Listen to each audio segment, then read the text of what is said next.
fix the signal wire. That connector, when I actually took it off, it was broken inside of here. Plus, I don't even think it's plugged in all the way, because somebody broke this and they just super glue this thing together.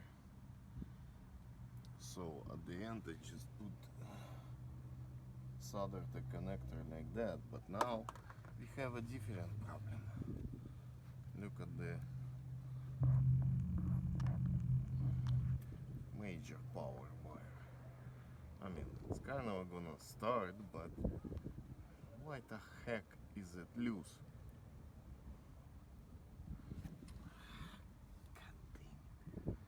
damn. Somebody put the starter on the car.